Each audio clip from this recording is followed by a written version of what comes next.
All right, good morning, everybody. It's 10 a.m. We've got a big agenda, so we can dive right in. Good morning. Welcome to the Mitigation Working Group of the Maryland Commission on Climate Change. I'm Mark Stewart, Climate Change Program Manager at MDE. Please do note that we're recording this meeting. I see many MWG members online. I'm not sure if Mari is already with us, but just wanted to announce that Mari Rosales is taking the seat previously held by Michelle Dietz from the Nature Conservancy. Mari, if you're with us, do you want to say a quick hi to everybody?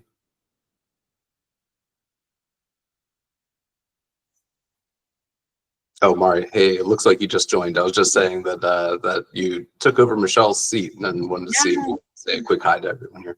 Thank you so much. Yes, I'll be here appointed for DNC and looking forward to keep working with you, officially appointed from today. Thank you, Mark. Great, thanks. Sorry for putting you on the spot there. Absolutely. Sorry about the delay. Is there anyone standing in for an MWG member today? Rachel Marks, DNR, filling in for Elliot Campbell today. Thanks, Rachel.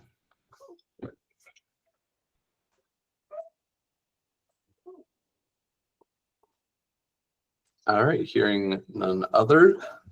We do have a number of public participants with us. Thank you for joining. We'll have time at the end of the meeting to hear public comments.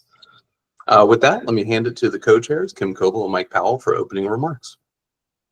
Would you want to start, Kim, or you want me to? Today is going to be primarily dedicated to continuing our move toward making recommendations. Just a reminder for those who have forgotten and those who are new, the commission has asked us to come with 3 or 4, I think was the way they put it, recommendations at the end of the year for inclusion in the commission's report. 3 or 4 from us. There'll be recommendations coming from other work groups as well.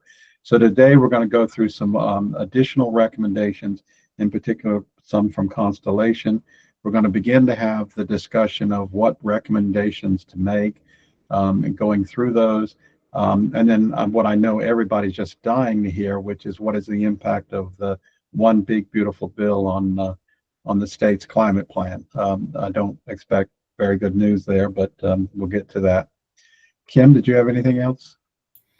No. Thanks, everybody. Okay, Mark. All righty. Thanks. And first up on the agenda, I'm going to pass it over to Chris Hoagland, Director of the Air and Radiation Administration here at MDE, to give you a briefing on updates on the RGGI program. Thanks, Mark. I'm your warm-up act today.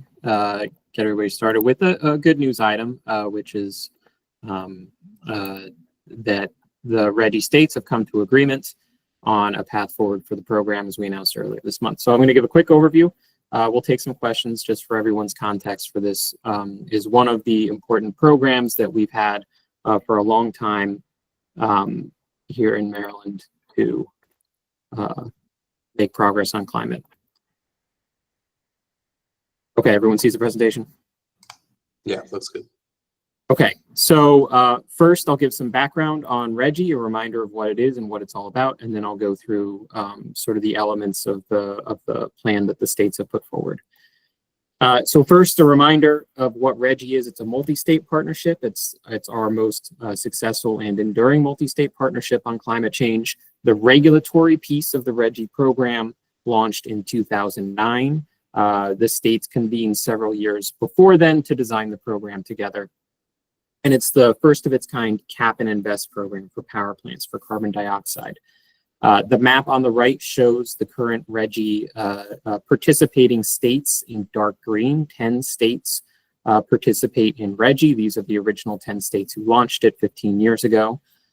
Pennsylvania and Virginia are both in unique situations. Their participation is on hold pending legal processes in those states.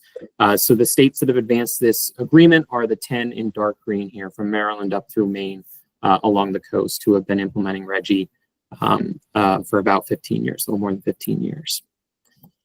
A reminder of what Cap and Invest is. I said that Reggie's a Cap and Invest program. That's a type of regulatory program that's actually pretty simple.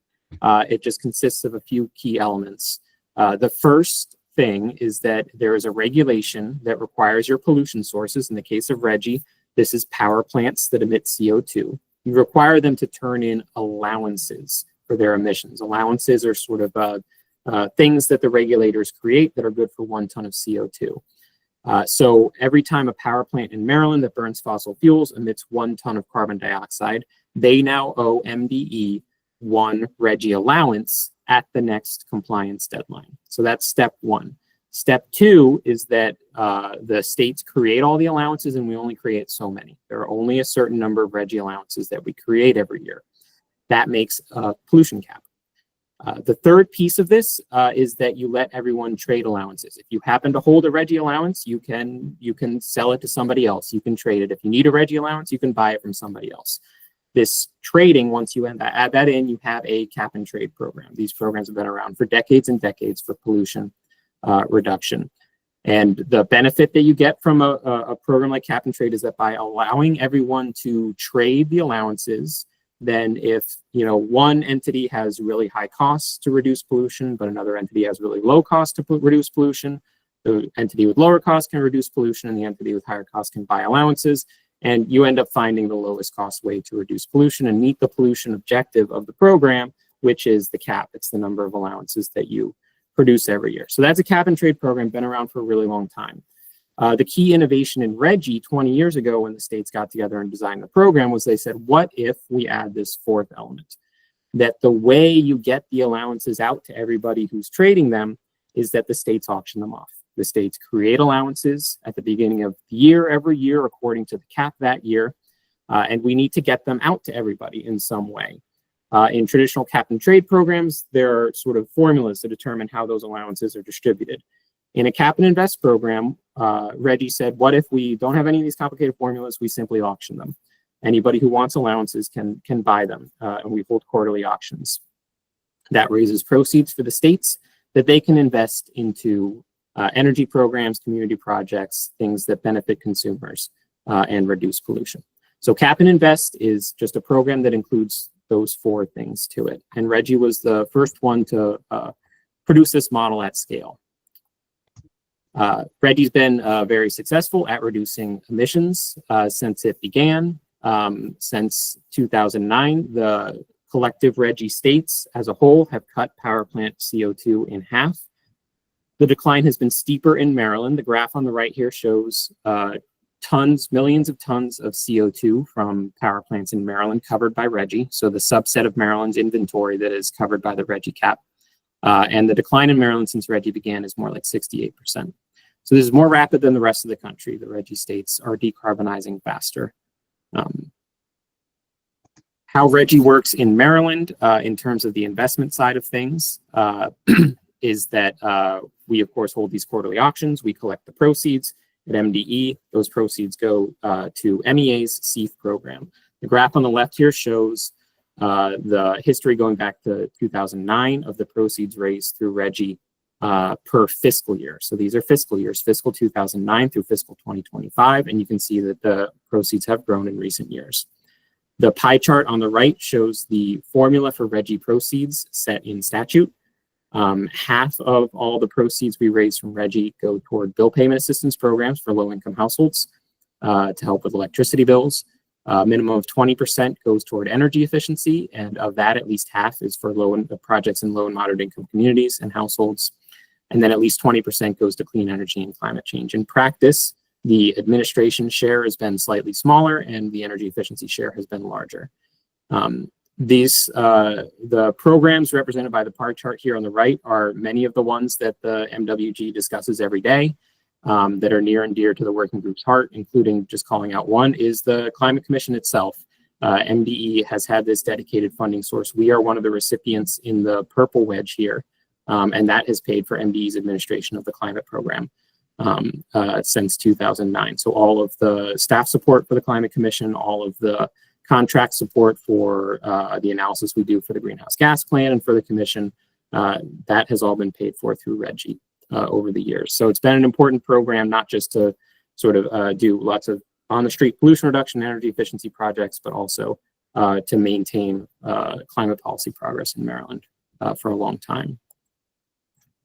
There have been lots of benefits of the RGGI program from all these investments, showing on this slide some of the estimates from the states. The states all issue a report every year where we gather up data on how all of the states have invested their RGGI proceeds. It's posted online at the URL at the bottom on RGGI's website, rggi.org.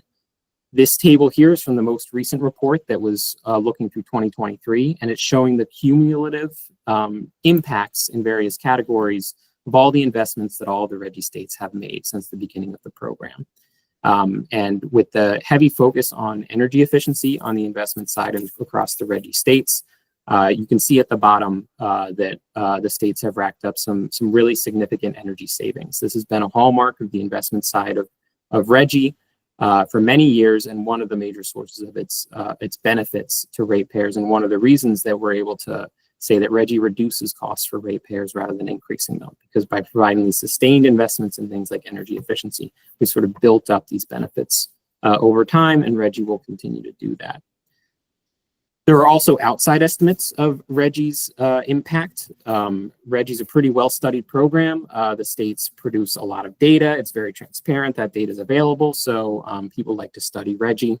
The top half is an excerpt of some independent assessments that are available on the URL on the screen, RGGIprojectseries.org, where researchers have sort of combed through RGGI's data to estimate the impacts, and there are very strong economic benefits to RGGI to correspond with the pollution reduction benefits, billions of dollars of economic benefit across the region, lots of job creation. The bottom half shows just some Maryland-specific outside perspectives. This is from a Maryland Matters article a couple years ago that pointed to RGGI as one of the most successful programs to fight climate change. When you see the slides later, that article has a very helpful overview of how the program works if you'd like to do some more reading. Okay, so that's just a bit about what RGGI is, what it's done, what it's accomplished. Now getting into the new agreement, the news item this month. So the states have concluded our third program review. Program review is when the states periodically convene. We all get together, we evaluate how the program has been working, and then we set a course for the future of the program. We do a lot of analysis, we gather public input, and then it ends when we all reach agreement on what the program should look like in the future. First program review finished in 2013, and the states implemented a series of improvements to the program, strengthened the cap, for example. The second program review concluded in August 2017. Similar outcome, the states planned out future reductions in the cap. And the third program review just concluded, and that's the announcement. So I'm going to go over a little bit of the elements of what's in the third program review and sort of how the bits and pieces of the RGGI program will change under the agreement. But first, the states structured this new program and came to agreement around three key priorities. The first is stability and certainty. There's a lot of uncertainty in the electricity system right now and in policies surrounding decarbonization pathways in the electricity sector, which we're going to hear about in another agenda topic here in a moment. So the RGGI states, you'll see we've set clear terms for the program out for another 12 years to give some stability to here's what's going to happen in RGGI. Here's what the rules of the road are going to be in the RGGI states to provide some stability to the market and some certainty about what the program is going to look like. Another core priority is energy affordability. We all know that we're experiencing rising energy costs, and so there are elements of the agreement that the states have specifically put in to protect affordability and ensure that RGGI won't increase customer bills. And then the third one is just reaffirming the state's long-term commitments to the economic benefits of the program, the energy benefits of the program, the pollution benefits of the program, by clearly stating sort of what the program is going to look like into the future. So those were the three priorities we pursued. Now I'm going to talk a little bit about some of the pieces of how RGGI works. So this is a very confusing spaghetti graph. I'm going to break it down a bit to show how it all adds up. But what we're looking at here and what we're talking about over the next couple of slides is how the RGGI cap works. The central element of the program is a cap, and that cap is a certain number of millions of tons of CO2 every year. So we're going to be looking at how the RGGI cap will change over the next 15 years or so under the new agreement. We're focusing first on the blue lines in that graph. What we're looking at here on the y-axis is millions of tons of carbon dioxide across the region, specifically the millions of tons of allowances that the states will issue every year as part of the cap. The light blue line shows the cap that the states set in the last program review in 2017, when the states extended the reduction schedule for the program through 2030. It said we're going to reduce the program's cap and therefore emissions under the program by 30% over that decade, 2020 to 2030. And then the states said, and then after 2030, those caps will be evaluated in our next program review, which is the program review that we have now completed. So the dark blue line is the agreement the states have come to extend the reduction schedule out in the future, out through 2037. So now the RGGI cap will be scheduled to get smaller every year out through 2037. You may look at this and think, okay, that blue line gets pretty low down near the end. I'm going to talk a bit about how we've ensured that the RGGI program will work in the midst of uncertainty about what things are going to look like later in the 2030s now, which will explain the other lines on that graph. So RGGI includes what we call stability mechanisms and affordability mechanisms. RGGI is a carbon cap program. So we set the carbon cap, but then since the allowances are tradable, they have value in the market. And since every allowance represents 1 ton of CO2, that value creates a carbon price in dollars per ton of carbon. RGGI is a carbon cap program, so we set the cap. We don't say what the price is. This isn't a fee, it's not a tax. We don't say what the dollar per ton price is. We say what the pollution outcome is. It's a pollution regulation. Nevertheless, we do, it does matter what the price is. So RGGI has put in provisions over the years to ensure that there's some stability and certainty over what the price will be, a range of price outcomes that the program could experience, because we don't want the price to be anything in the world, and volatility isn't helpful. So the states have put in place what we call stability mechanisms. The graph we're looking at here is projected allowance prices according to the analysis the states have done of the new caps going out through 2040 under different sets of assumptions about external trends. Specifically, the warm colors here represent relatively pessimistic assumptions about different trends that affect RGGI, like the pace of like the federal renewable policy, for example. Things that would make RGGI harder to achieve and therefore more expensive. The green colors represent assumptions that are more optimistic, that would give us some tailwinds that would make RGGI easier to achieve. And those would yield a range of outcomes we could see in terms of the allowance price. So what the states did was what we analyzed this program under lots of different assumptions, and the range of assumptions yielded these dashed lines, saying that the RGGI price could be up at this orange dashed line or all the way down to this green dashed line if the states didn't have any stability mechanisms at all. But then with the stability mechanisms that we put forward in this, which serve to provide some guarantee that the price range will be narrower, it ended up following these solid lines. The stability mechanism on the high price side is something we call the CCR. CCR stands for Cost Containment Reserve. And it's a mechanism that kicks in automatically if prices get a little bit high in order to keep prices down. That reduces volatility and it could protect affordability. And one of the elements of this agreement is the states have strengthened that mechanism to give greater certainty against unexpected high prices should conditions go that direction in the future. So turning back to the caps, what all these other colorful lines mean beyond the blue ones, which are the caps that we discussed earlier, they represent those stability mechanisms. So the orange line here represents effectively a higher cap that the cost containment reserve stability mechanism will effectuate if prices are high. The way it works is that if prices rise above a particular threshold, during the quarterly allowance auctions, the states automatically release additional allowances for sale. That effectively raises the cap and lowers prices. That mechanism has been around in RGGI for a long time, represented by this orange line. That shows how much higher the cap can be if that mechanism kicks in. So in this agreement, the states have made that mechanism larger and stronger to ensure that it's going to be around for a longer period of time. On top of that, the states have added a second version of that, shown by the yellow line, a second cost containment reserve just in case it's needed. So when you look out toward the right side of this graph out in the future, it guarantees that there will be sufficient long-term allowance supply if it's needed. If it's needed, if there are headwinds to decarbonization, the allowance supply will be there. The states have designed a program that responds to uncertainty in a way to keep the program's impacts on track.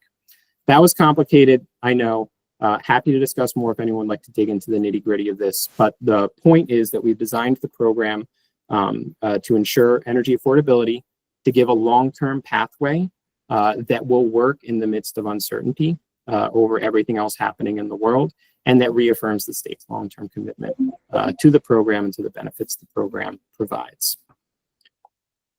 So the next steps. RGGI, we talk about RGGI as if it's one program, but it's not. It's actually 10 individual state programs. Maryland's program is a regulation under Maryland law. Delaware's program is a regulation, a Delaware regulation under Delaware law. The states just work together to make our programs look similar enough that all the power plants in the region can operate in effectively one regional market. So when the way program review works is the states all get together, we say, what should the program look like in the future? And then when we agree, we all then turn around and change our own programs to be consistent with a model rule that we all produce that's posted on the website. So now that we've reached the agreement, now the states are all turning to our individual programs, and we will all have our programs amended by 2027. That's when the changes come into effect. And then we will convene for another program review, a fourth program review, no later than 2028. So the states will be right back together, look at how things have happened over the last couple of years, reevaluate the future, see what kind of tweaks we need to make. So Maryland's regulations to implement the program changes are coming soon. We hope to propose them and to have drafts out later this year. And we'll be sure to have everything adopted before the end of next year so that the changes can come into effect in 2027. With that, Mark, I'll open to questions if we have time. Yeah, we've received a couple in the chat. So one question about anticipated revenue. So do you want to speak to that one?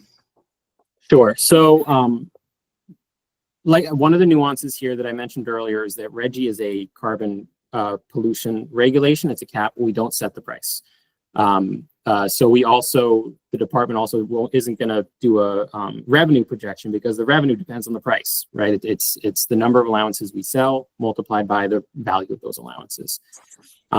So based on our analysis, prices could be anywhere in the range of outcomes from the modeling on that price graph I showed earlier. So if you want to come up with your own estimate, you could look within that range.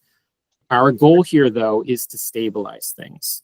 There has been some volatility lately, given the uncertainty in the world and given everyone sort of waiting to see what this agreement would be.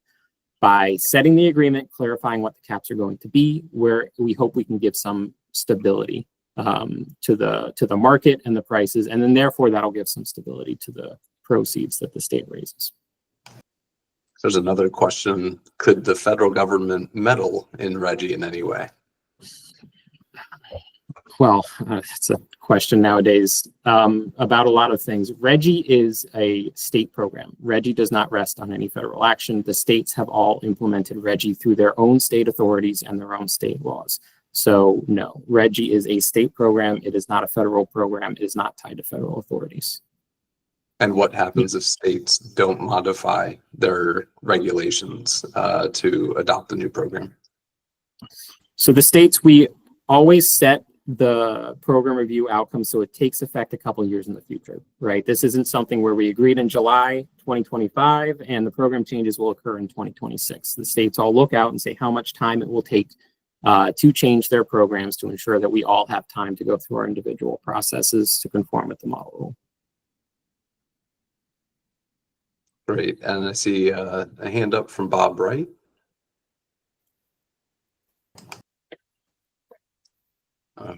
Bob might have just hit the wrong button, so we'll give him a minute to rejoin the meeting. Okay, this applies only to electricity generation, is that correct? Yep, that's right. And it only applies to power plants that burn fossil fuels because they're the only ones that have CO2 emissions, and also ones that are at least 25 megawatts. Anything smaller than 25 megawatts is not covered by RGGI. Okay. And could you comment possibly on what Maryland imports about 40% of its electricity, if I recall. And so we're doing a great job in reducing what we have, but on the other hand, if we bring in 40%, there's no accountability to Maryland if the CO2 emissions come in with that 40%. So for imported power, and we're going to be talking about that soon, how we account for that, that is covered by the state's climate goals and the state's inventory. And that's going to be a topic for the next conversation. RGGI is a state regulation. Maryland's RGGI regulation only applies to Maryland power plants. So when there are power plants outside of the RGGI region, they are not covered by RGGI.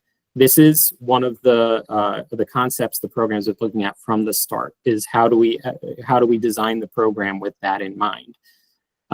So our goal has always been demonstrating the benefits of RGGI so more states would like to join, including especially our neighbors. There were processes to bring in both Pennsylvania and Virginia that would have helped with that. Those are, as I said earlier, on hold. But if those states participate, then that will help quite a bit, ensuring that the power we import is covered by the program and is decarbonizing on track. So we're going to continue to pursue that. The states do every year produce a report looking at whether that's a problem. It becomes a problem when it becomes what we refer to as emissions leakage, where we've got this program in, let's imagine it was just Maryland, that's doing a good job at squeezing out emissions in Maryland, but then emissions are increasing somewhere else because of the same thing. That's referred to as emissions leakage. So the states do produce a report every year that looks for that, and we haven't found signals that that's a significant problem. The way we address it is by getting other states on board and also investing the proceeds from the program in things that guarantee emissions reductions in Maryland, like energy efficiency and decarbonization programs. And I'll note, yes, we import 40% of our power now. That's been a constant for a long time. That's not new since RGGI. Maryland has always imported quite a bit of its power. Okay, thank you. Yeah, thanks, Bob. Mike? Just one little caveat, Chris. Though I agree with you that it should be a state program, there's been a lot of speculation, just so you know, within the energy community that the Trump's April 8th order, which was really directed primarily to climate superfund programs, could also authorize federal action against RGGI. Obviously litigation, who knows, but you should know that there is discussion of that going on in some quarters. Appreciate it, Mike.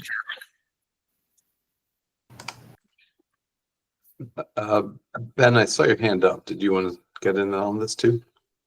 Oh, my question was going to be about leakage and recruiting additional states and the prospects for that. And Chris, your terrific presentation and responses to those questions pretty much address that. So I don't have my question is moot.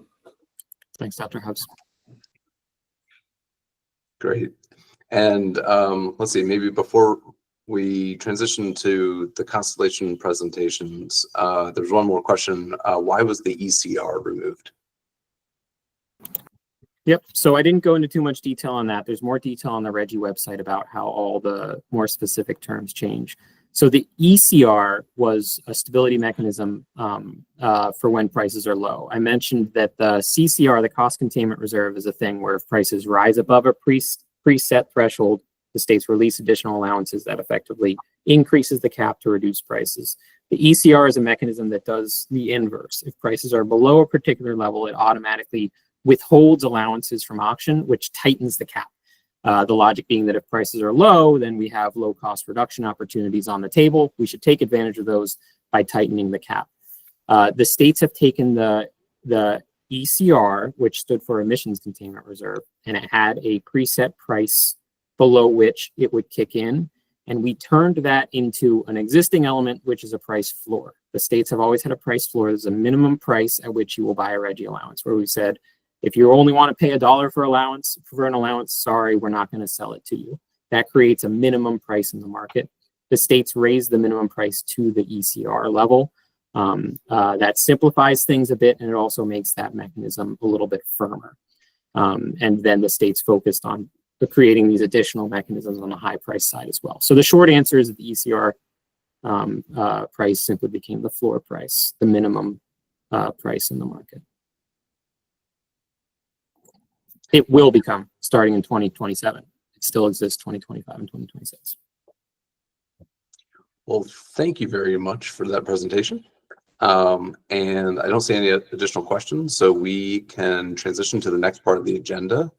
Couple of recommendations from Climate Commissioner Brian McGalley and also from Emily Van Norden. And Brian, Emily, I don't know that we discussed the order of these. Emily, did you want to present first, or Yeah, the other way I think around? Emily will present first. I'll go first. All right. Okay, great. Thanks. Give me a second. I'm going to share my screen. But hi, everyone. I'm Emily Van Norden. I'm from Constellation. I'm on Brian's clean energy policy team.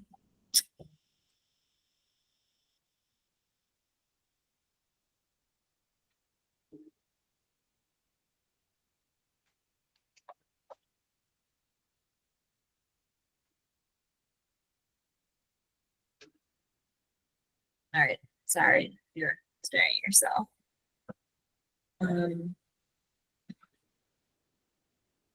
Okay. Are you able to see my presentation? Yeah, we see the slides. Thanks. All right, great. Thanks. I'll go ahead and get started. Okay, so we wanted to make a presentation today about just greenhouse gas accounting with respect to our greenhouse gas inventory here in Maryland. So we wanted to get started by just looking at existing frameworks for greenhouse gas reporting. One of the primary frameworks that businesses, governments, educational institutions use is the Greenhouse Gas Protocol. And just to give you a sense for its adoption levels, currently 97% of reporting S&P companies use the Greenhouse Gas Protocol. And today we're going to talk largely about, there are a lot of standards that it has, but there's a corporate standard that is relatively applicable to this discussion, and it can be informative for us today. So the protocol is fairly well known, but for those who aren't familiar with the corporate guidance, you may have already heard references to scope 1 or 2 or 3 emissions. And that all comes from Greenhouse Gas Protocol. So scope 1 is just direct emissions from sources owned or controlled by a company, like a company's on-site backup generation. And then skipping 2 for a moment, because we'll come back to it. Scope 3 covers indirect emissions from upstream and downstream activities. But what I wanted to focus on today is the scope 2 emissions from purchased electricity, steam, heat, and cooling. So there's 2 methods that are generally used under scope 2. One is location-based. This is where an entity just multiplies consumption by a grid emission factor. And then the second is market-based, which uses energy attribute certificates, which we're more familiar with them being called RECs or SRECs or ORECs, but EACs is just the umbrella term for that. So a few meetings ago, we all looked at the greenhouse gas inventory together with Mark, and that emissions reporting, it's not unlike scope 2 emission reporting under the Greenhouse Gas Protocol. And you could currently say that Maryland follows a more location-based methodology than the market-based methodology. So we're just going to talk about the current approach and maybe some issues with it and a proposed approach. Okay, so we're going to start by looking at Maryland's current approach. And I just want to note that you're going to see slides that look very similar to this several more times in the presentation. So if you have any questions while I'm going through these, let me know. If we can get the slide down, then the rest will be a lot easier to digest. Okay, so if you're just looking at the slide and you start on the left, these are the steps that we take to calculate emissions, and on the right are just charts to help you visualize that approach. But at a high level, you're just determining the composition of the electricity supply in the state and then calculating emissions based off of that supply. So starting in the top left orange box, this is how we calculate supply and demand. So step 1 is just to determine total demand. That's in-state electricity purchases and line losses. Then if you look to the top right chart, you see in the orange bar, that is electricity sales represented by step 1. So in this case, we just said the sales and losses total to 100 to make the numbers easy. Step 2 is to determine in-state carbon-free generation and in-state fossil generation. And I'm saying in-state because our current location-based approach uses supply that is determined by the location of the gen.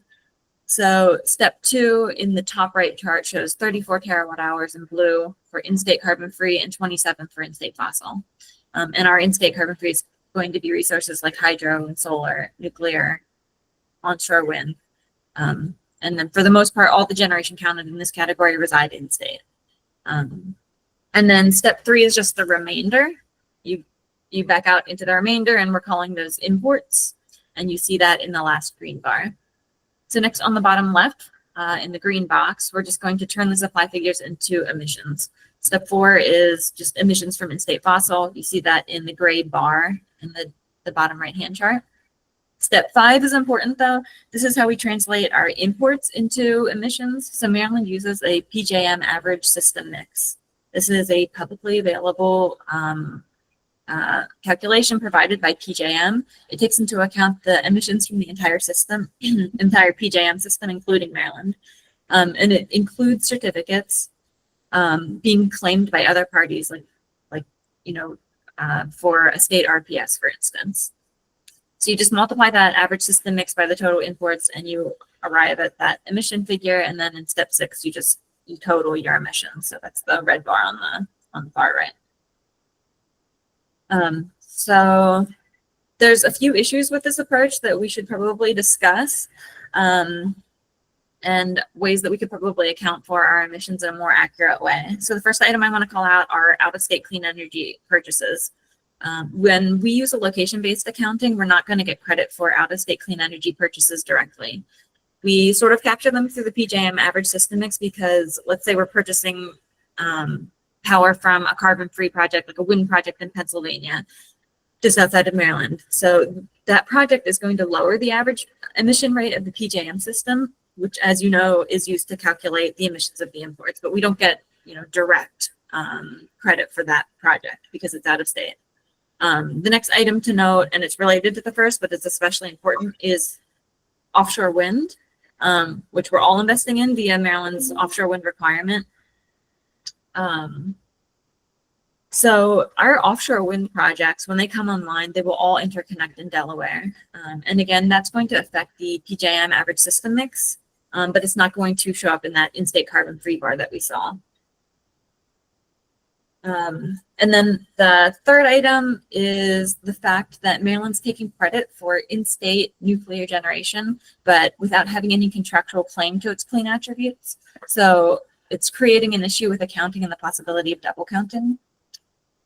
And then the last item to note is, the average system mix, which I've mentioned a few times now. So it's something we don't often think about, but this average system mix is making the accounting a little bit muddy because it includes all the clean generation from PJM, even if that clean generation is already being claimed by other buyers. And this can be problematic because that clean gen is already contractually claimed, and it can raise questions about greenhouse gas reduction claims. Okay, so given those issues, here's a proposed approach. Again, really similar slide to the previous one that we saw. So I'll highlight mostly where the areas where they differ.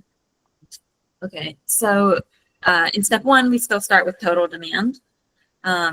In step 2 is where the approach begins to differ. We're still summing Maryland fossil generation, but instead of in-state carbon-free, we're going to use RPS-backed carbon-free generation.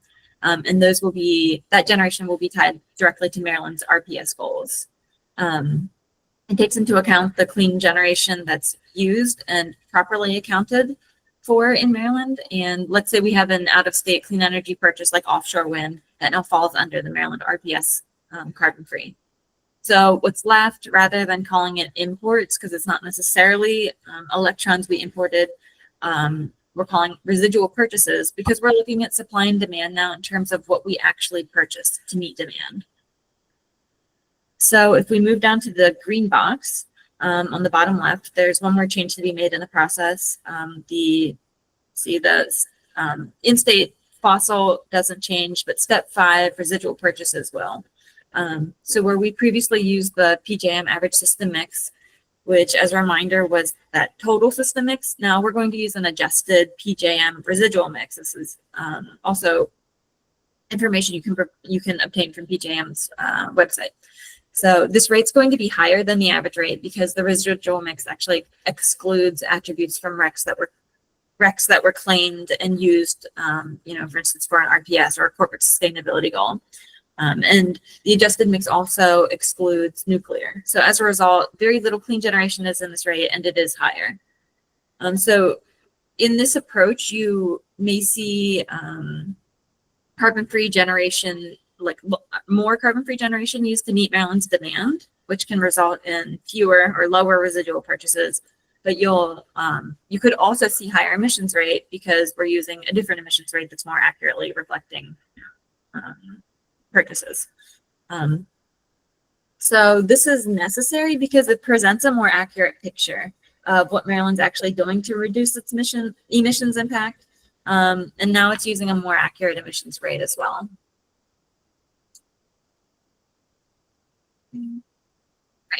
We're going to go ahead and take a look at 2024 now. So these are actual figures for Maryland in 2024 instead of the illustrative example. So on the left is Maryland's supply and demand build up again, but the top left here is status quo, or like the current approach, and the bottom left is the proposed approach. And then on the top right is our status quo electricity emissions, and bottom is proposed calculation of emissions. So if you start at the top left, you still see we have electricity sales and T&D losses in the orange bars. That doesn't change versus like in the status quo versus proposed. But the next bar moving right for carbon-free generation does. So on the top left, we see the in-state carbon-free. That's how we calculate it now. And on the bottom left, you see that carbon-free is no longer designated as in-state. It's being referred to as RPS carbon-free. So now we're calculating generation based on contractual claims via our RPS. So that's why you see tier 1 solar, tier 1 or tier 2 hydro. And then in this case, we're not seeing nuclear show up in the proposed methodology because its attributes aren't being claimed by the state via like any contractual instruments, meaning those carbon-free attributes are still available to other entities. And the last thing I want to point out on the charts on the left is that for the status quo, you're left with 24.1 in imports, whereas you're left with 23.1 in residual purchases. So if we move to the charts on the right, it shows emissions calculations under each approach. In the status quo, we're starting with Maryland fossil emissions, which are reported. We currently use the PJM average system mix to calculate the emissions associated with imports. So in this one, it's, or in the status quo, it's 744 pounds of CO2 per megawatt hour. And then finally, we land at the 14.7 total emissions. And then in the bottom right, you once again have your in-state fossil. But here you see the adjusted PJM residual mix is higher. It's 1175 pounds of CO2 per megawatt hour. So you see in 2024, we're using this new method. It's actually resulting in emissions that are slightly higher. But if you move to 2030, you can see a different trend emerging. So if you compare the status quo in the top left to the proposed in the bottom left, you see carbon generation now is very different between the two. So the status quo bar is smaller than the proposed carbon-free, which uses the RPS approach. So now it's taking into, or the proposed approach is taking into account the full investment that Maryland takes into its clean energy goals, and that includes offshore wind. Hey, Emily. Sorry to interject. This is going really. I just wanted. There were a couple questions that came through, and Mike Gonzalez's hand up. Do we want to just address? That's totally fine. Yeah, sorry, I can't see. Thank you. Yeah, I figured that was the case. Yeah, I just, for the non-economists in the audience, I wanted to make sure that I got some of the implications right. As I understand it, as in a couple of examples, if a Walmart wanted to power all of their Maryland stores from a solar farm in Pennsylvania, and they signed a contract to buy all their power, buying the green tags from a solar farm in Pennsylvania, the current accounting doesn't change the numbers for Maryland.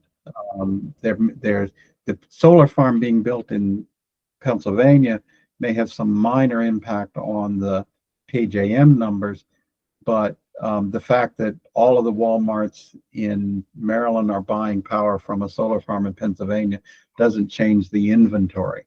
Have I got that right? And then I got one second question. Yeah, I can, Brian, if you want to take it, it's fine. Otherwise I can.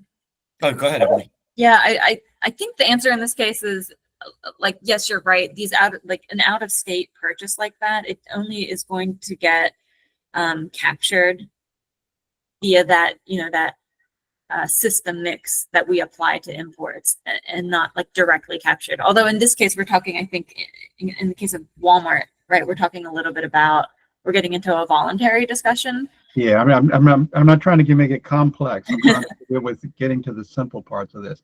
Because then the second problem I think you've identified, and the double accounting, is say a data center in Virginia wants to buy power from a renewable project in Maryland.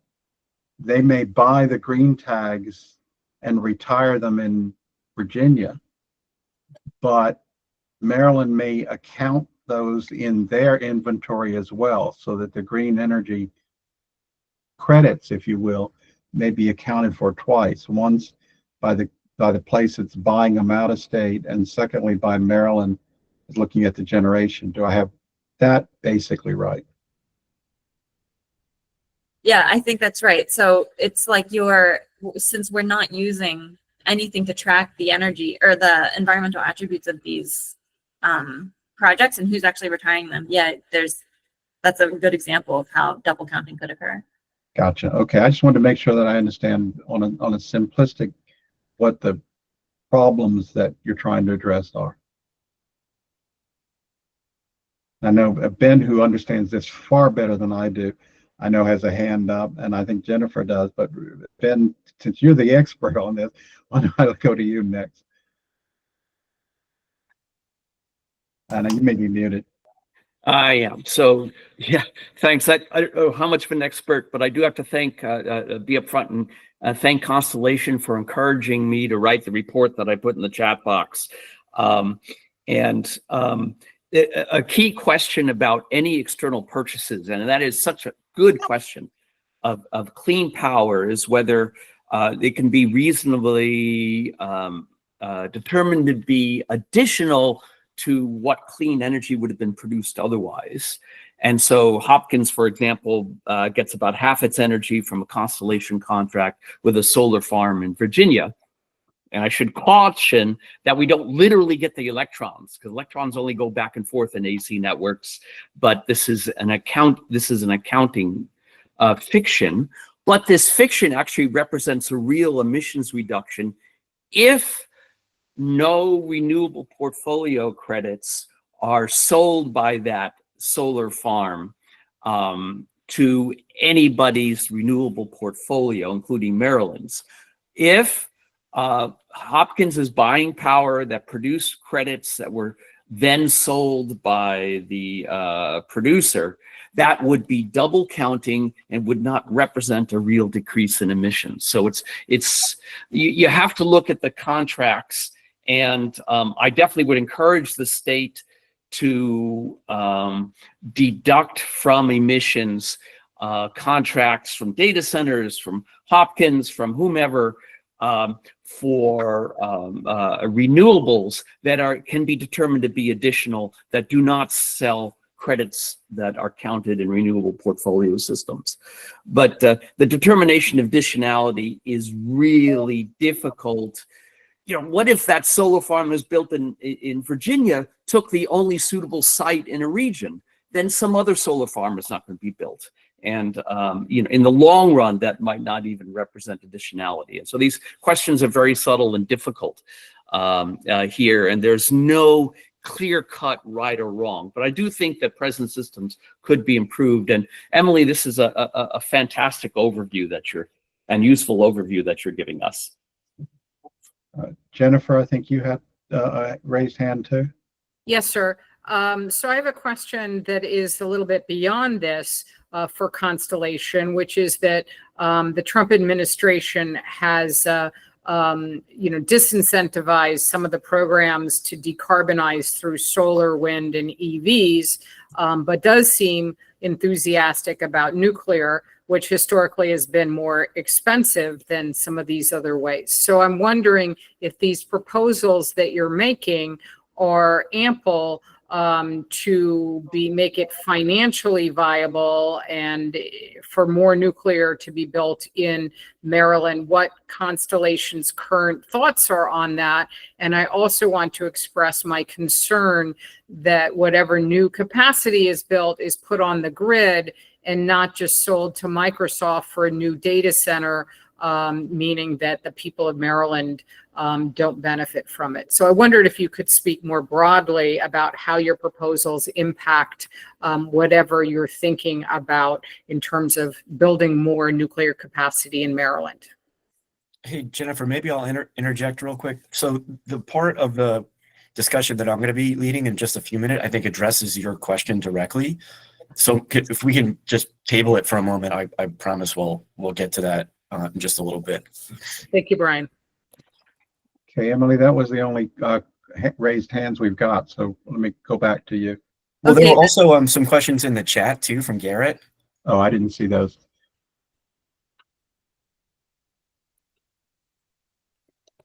Maybe I'll just read them off if Garrett is not on the mic. So Emily, the first is all the in-state carbon-free generation actually consumed in state, or are these in-state sources actually selling into regional market and represented in the overall PJM grid emissions? I can just answer that one. That's correct. It's not all physically consumed in state. I mean, in a physical sense, the state is always importing and exporting like simultaneously, really. So it's better to think of the Maryland electricity market as a part of an integrated whole, which is the broader PJM market. And then the second question, the idea of counting RPS carbon free based on RPS goals, are we actually hitting our RPS goals? Should this instead be based on actual RPS compliance? Correct. It should be based on RPS compliance, not the actual statutory text. It's how many RECs are actually being retired to meet the RPS obligation. So if we're falling short, this accounting system should reflect that, will properly reflect that. So hopefully that covers it, but Emily, I'll pass it back to you and sorry to interrupt there. Okay. Yeah, no, thank you so much. I wouldn't have otherwise known there were questions. And I'm encouraged. It feels like the discussion means that this is making sense, or that I'm making sense. Let me see. I think I'm just about finished with this slide. Let me just make a quick note on the side of the emissions piece, and then we can move on. And I really only have one more slide after that.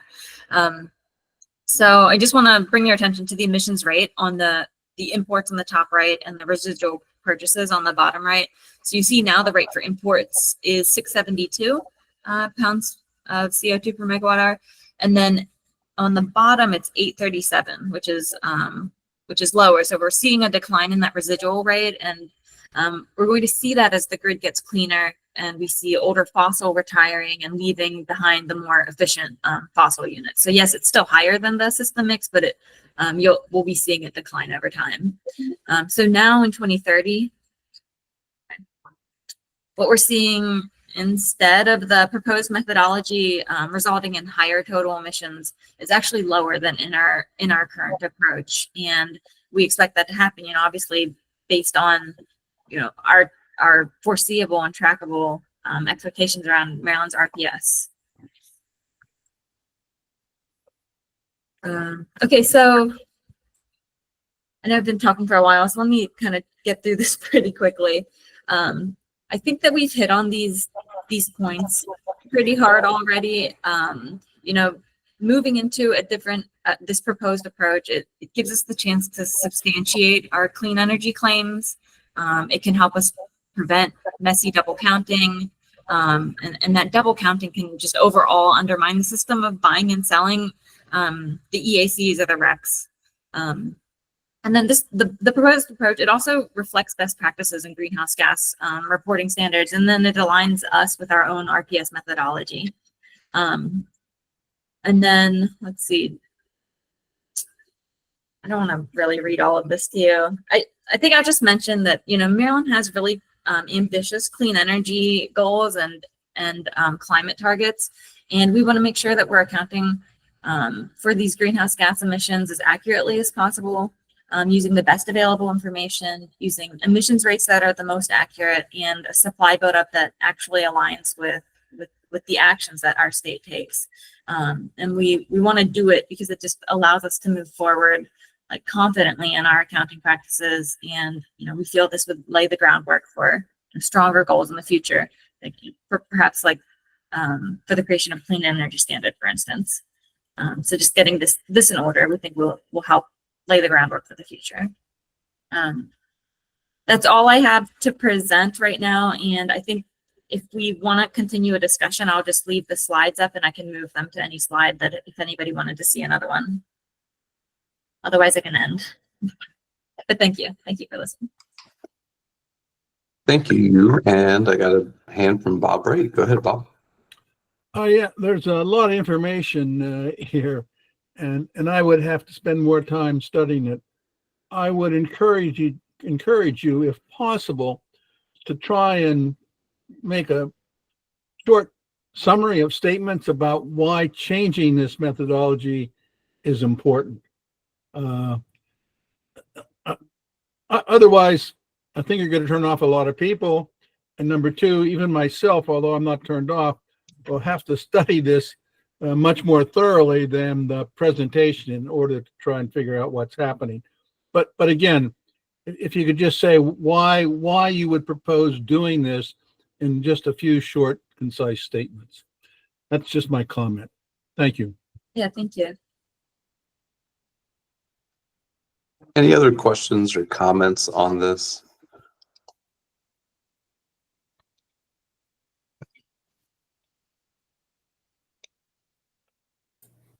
Looks like Dave there's- Grossman had a great question in the chat. Yeah. Let's see, Dave is asking what would need to change to make this happen. It's something that MD would have to look at a little bit more to see if there's anything that constrains us in our current statutory requirements to adopting this type of GHG accounting methodology. I will say that we coordinate with different states through the U.S. Climate Alliance and otherwise to see that there's consistency way that states do GHG accounting, and looking for ways that we can improve our state level emissions inventories. So it is something that a number of states are collaborating on and talking about. But we'd have to get back to you on whether or not legislation would actually be required, or if this would be just a MD decision on adopting a different accounting methodology. Yeah, Kim? Thanks, Mark, and thanks, Emily, for some great thinking. Kind of exciting to see it. But in terms of the mitigation work group, what I'm hearing, and maybe what I'm going to suggest here, is that we table this until MDE can do their evaluation and take a look at what's happening, also what's happening in the news today out of the federal government and greenhouse gas emissions. So there's a lot in play here that before I would feel comfortable for our commission making a recommendation around this. But perhaps it is, it would behoove us to get continual updates on progress on it, or what you're finding or where it's going. And so somewhere down the road, we can take a look at it with more specificity to our actions.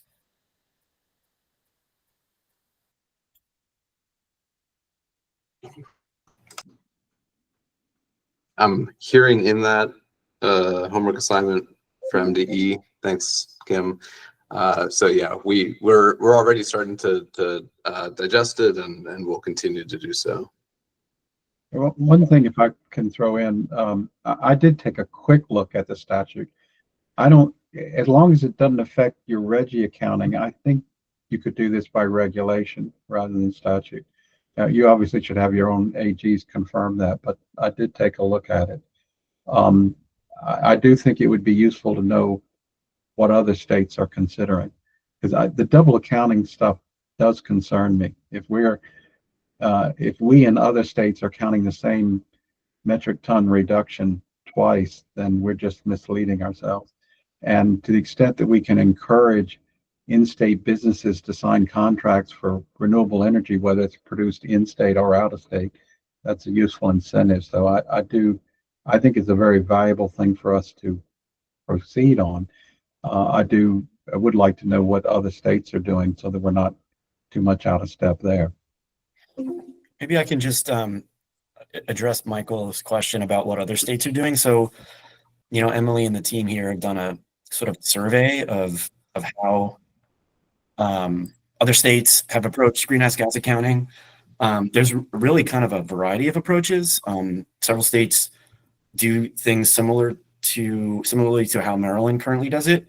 Other states have explored this approach that we've described here, which relies on, using environmental attributes to substantiate claims about clean energy. And, again, it's our view that secondary approach, the approach that we're proposing here, is really kind of the direction that a lot of entities are going in. And it's definitely the approach that businesses and institutions follow, because it's consistent with the Greenhouse Gas Protocol, which is the leading global framework for how emissions claims are made and emissions inventories are calculated. So it's not a perfect fit what the protocol is doing and what jurisdictions like the state of Maryland would do, but there are definitely analogous features and there are benefits to doing it this way. I think the primary one for the state of Maryland being that, as the state pursues these more aggressive clean energy procurement goals, and as we, move forward with clean energy procurement in the form of the offshore wind projects, and under the current approach, none of that shows up on our inventory. So we can, presumably have 100% clean energy procurement. A lot of that procurement is happening out of state, but it wouldn't show up on our inventory. It would only show up in this residual mix factor, this system mix factor that is used to calculate the emissions associated with imports. So no matter how aggressive and ambitious we want to be with clean energy procurement with an RPS or with a broader clean electricity standard, none of that actually factors into our inventory. So there's this misalignment between the inventory and the clean energy procurement. And that's really, I think, at the heart of the problem. Yeah, we only get benefit if we build it in the state, I guess. Correct. If we're buying it from out of state, the impact is minuscule. And the truth is, we want green power no matter where it's built. We want as much green power built as possible. That's correct. Thanks couldn't have put it better. Yeah. Well, after you raised this, I did a little bit of reading on it. I wouldn't claim to be in Ben Hobbs territory at all, but I begin to understand the problem at least.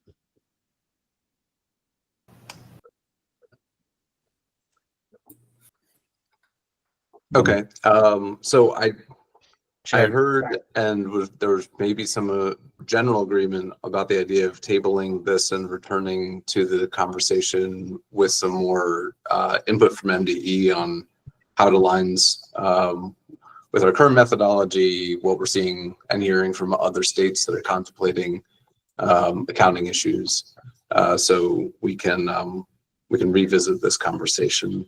Although I think, Brian, going to the next presentation that you have, in many ways, I feel like it builds on this one. So I don't think that we're turning the page fully yet on the concept that Emily presented, and thanks, Emily, for that presentation. So Brian, do you want to go ahead and share your screen, or would you want me to pull up your slides? Yeah, I'll just share mine if that's okay. Let me do that.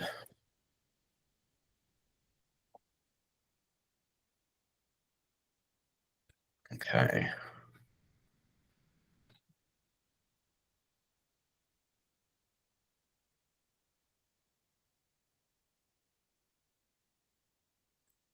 Okay.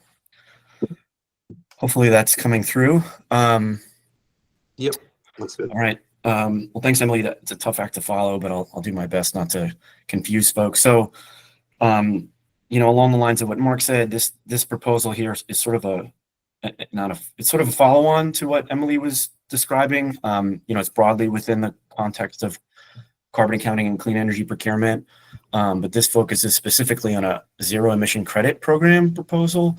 And folks may be familiar with this from Delegate Charkoudian's HB 398 from last session, the Abundant Affordable Clean Energy Act. So this was a feature in that proposal, and it's one that we think has really meaningful benefits for the state and is a great sort of contingency plan to ensure that we have a long-term future for our existing clean energy assets in the state of Maryland.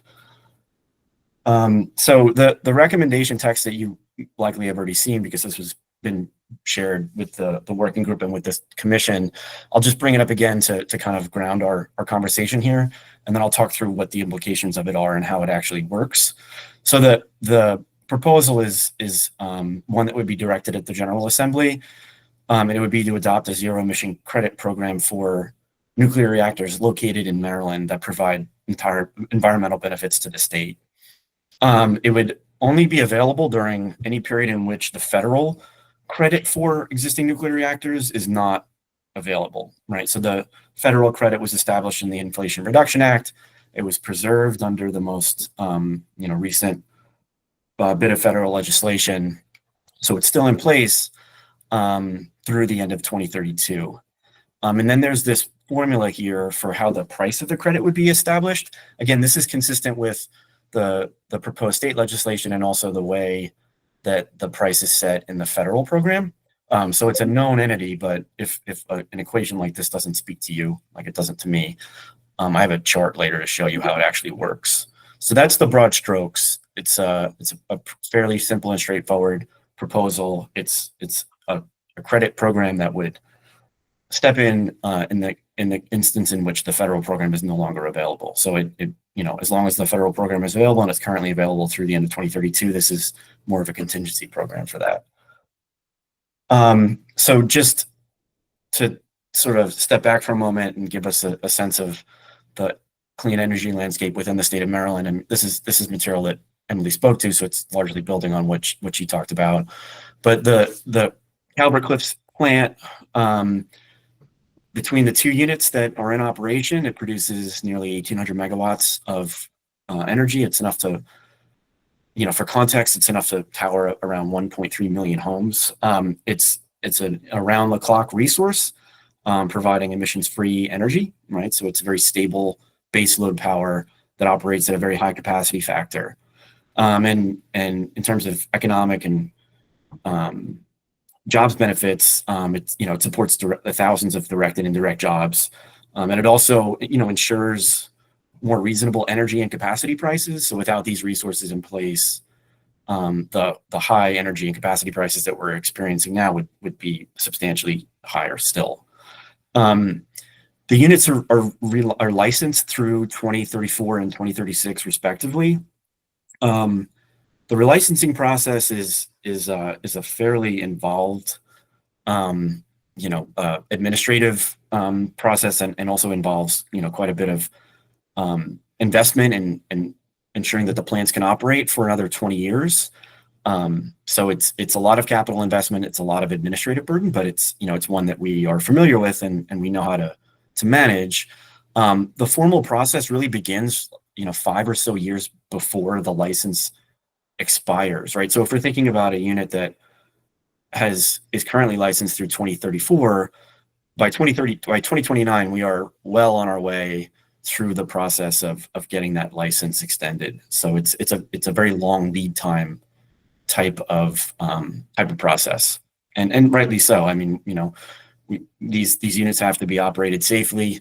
We have a very good track record with operating our facilities, and the federal requirements are substantial as they should be. So turning now to the actual proposal, I'll show how it actually works. So the chart at the right here, it's less intimidating than it may seem at first. Along the x-axis, we have gross receipts. That's just another term for market revenues. So you can think of that as the combined energy and capacity revenues that would accrue to a plant. And then on the y-axis is plant revenues. So if you follow the black bar, it would show you that gross receipts equal plant revenues, right? Because, you know, it's a truism. The plant revenues are the revenues from capacity and energy, which are the gross receipts. So, you know, it's a one-to-one relationship. $15 of gross receipts equals $15 of plant revenues. This credit would provide additional revenue certainty to the plant. And it's structured in a way such that when plant revenues or gross receipts rather are $25 or less, the credit is always $15. Right? It never exceeds $15. So if the gross receipts or the market revenues are $25 or less, the credit would be $15 regardless of how low those gross receipts go. So with that $15 credit, if plant revenues or gross receipts rather are $25, total plant revenues would be $40 because it's 25 from the market and then 15 from the credit. Now, when gross receipts exceed $25, the credit starts to phase out. So as the gross receipts increase beyond $25 up to $43.75, that credit value goes down. So it's essentially a means tested credit in that when market conditions improve, the value of the credit or the price of the credit goes down because more of the plant's required revenues to continue operating are being earned from the market. And then at above $43.75, the value of the credit would be zero. And if this credit program were to be in place, the plants would have certainty in terms of revenue, which would allow for longer term planning, which would facilitate the sort of relicensing activities that we talked about a moment ago. And also the state would be purchasing with each of these credits, they'd be purchasing the clean energy attribute associated with the energy. And those attributes can then be, allocated to Maryland ratepayers, and it would count towards the state's greenhouse gas inventory because the credits associated with the clean energy are now being essentially consumed in the state because they're being purchased on behalf of state ratepayers. So it would sort of mirror the RPS. The RPS is being met by load serving entities, right, that are buying their credits on behalf of customers. And in this instance, with the zero emission credit program, the state is purchasing these credits from a facility and then retiring those on behalf of ratepayers as well. So the amount of the clean energy that's conveying to Maryland ratepayers is both the RPS and the credit associated with the nuclear energy. Sorry, is there a question? It's hard for me to see. Maybe. No, I don't think so. I think people were just making comments. Ben was making some comments on it. Sure. Okay. So the benefits here. So the long-term certainty, again, that we've talked about, it facilitates the planning around relicensing. It also provides a stable environment in which we can make investments in the plants that increase the output, so uprates, right? So if we're talking 1,790 megawatts now, uprated capacity just adds additional clean energy. Those are clean megawatts that operate around the clock. They're equivalent to quite a bit more on a megawatt basis than sort of an equivalent installed amount of wind and solar, because those are resources that don't operate at 100% or nearly 100% capacity factor, right? So they're clean baseload resources that again support overall consumption in the state and provide quite a bit in terms of market reliability, and they contribute quite a bit towards mitigating increases in capacity prices as well. And there are ratepayer protections in here. right? Again, the credit never exceeds $15 a megawatt hour and goes down as market revenues increase. Beyond this sort of 43.75 threshold, the cost of the credit is zero. And it's only available in the absence of a federal support mechanism. So it's not something that would be that would kick in until, under current law, until after 2032. So it's more of a hedge or a contingency program rather than something that would be in effect, currently.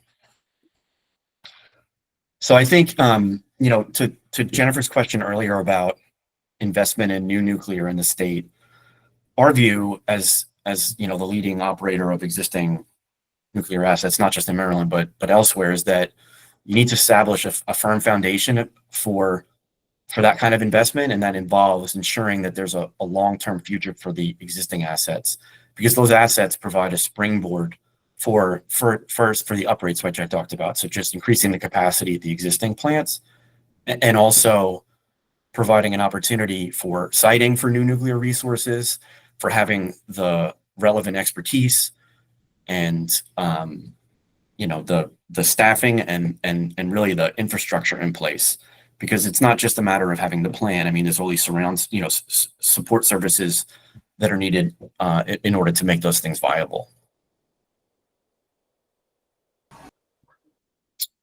So that sort of wraps up our, the formal part of the presentation with the concept.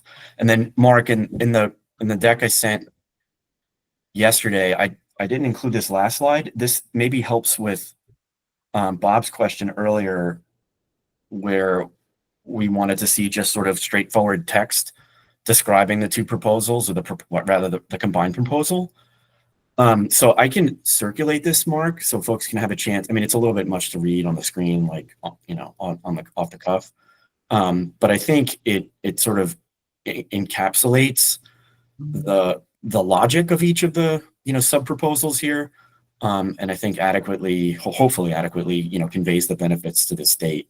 So if we can, I'm not sure how this would go. Maybe we can just sort of circulate this to the working group members after the discussion. They can then have a chance to digest. And Emily and I are happy to have follow-up discussions with folks if there are any lingering questions about this. I know they are somewhat complex. Yeah, we can circulate this. If you could send me this final version with this additional slide. A note to everyone, it's of course typically our norm to post all of these presentations on the MWG website. Because of the SharePoint global security breach recently, we're experiencing some delays in posting things to the website. So I can't commit that they'll be up today, but Brian, if you'd send me that information, we'll be sure to get it online as soon as possible. Yeah, I'll ship this to you right after the call. Just to briefly interject, good news, we, as of this morning, do have access to edit the website again. So I can make sure that those materials are posted to the website once I have access to them. Awesome. Thank you, Jared. Several hands up. We'll go to Jennifer first. Thank you, Brian. This is very helpful. I really enjoyed when many of us from the commission visited Constellation's site at Calvert Cliffs about a year or so ago. And I personally am very supportive of more nuclear. But what I'm wondering is the fiscal need to give you more incentives to do more of this, because I think my understanding was that you're already making money and would continue to make money without us making changes. So I'm wondering if you can give us some more insight on that issue, because Constellation as a company has been doing exceedingly well. Yeah, that's a great question. So this is a means tested program, right? So, in conditions or situations where market revenues are sufficient to support the plant on their own, the cost of the credit is zero, right? We're only looking at situations in which market revenues alone aren't sufficient to support the continued operation of the plant. And that's where the credit provides that additional value to ensure that, all the costs and risks related to operating the facility are covered. We broadly think about all the assets in isolation, right? They each have to be able to perform, based on the revenues that accrue to them. They have to make sure that the facilities are viable. And this is just a way to ensure that there's this continued viability, but in conditions where market prices are sufficient on their own, then the value of the credit is zero. And because there is an analogous program from the federal government in place, this would not be enacted, or rather, it would not be in effect, right? It's only in the absence of a federal support program. Got it. Could you provide, when you give us the materials, maybe some sample examples of the dollar impacts of this? Because the credit that you could get means less money going towards the SEEF that we would be spending on other climate work. So I'd like to understand how much money we're talking about, potentially with various scenarios, if you're able to do that.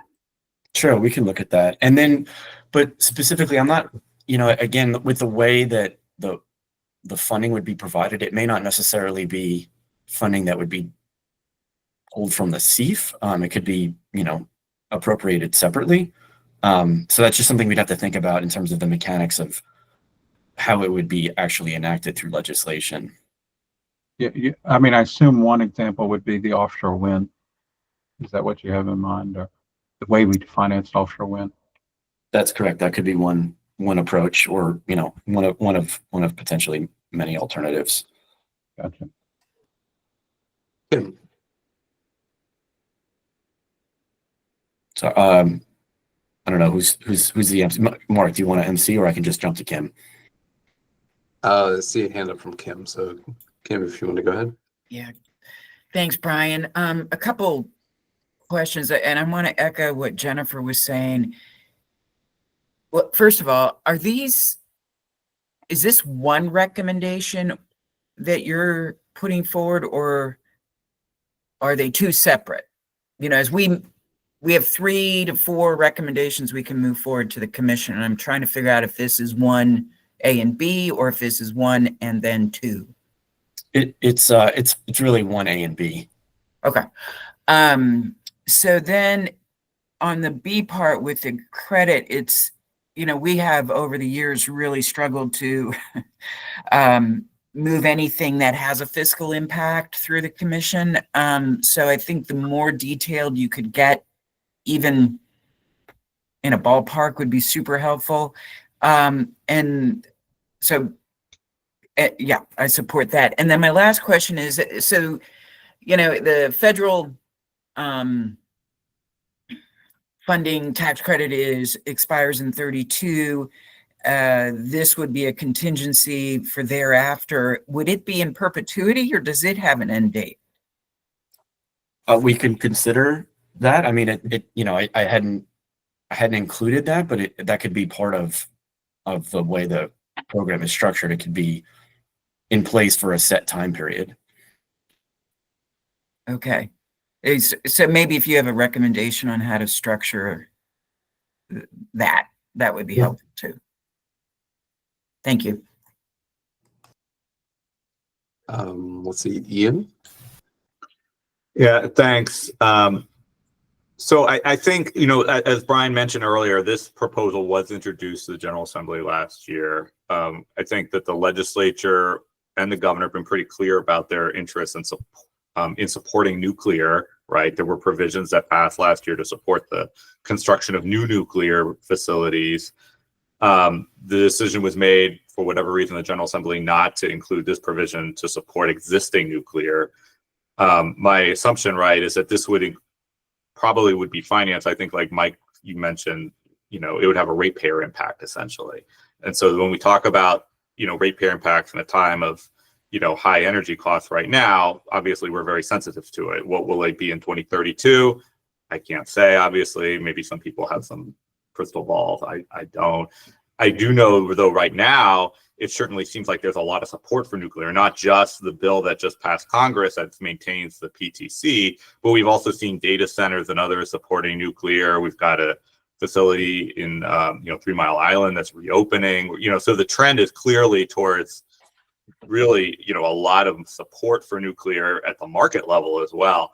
And so I think those are the sort of things that I would be thinking about, how should we be spending our ratepayer dollars? Is, this versus, other, clean energy. I think that's the sort of thing that we should be thinking about as we think about, a zero emission credit program like this for an existing facility.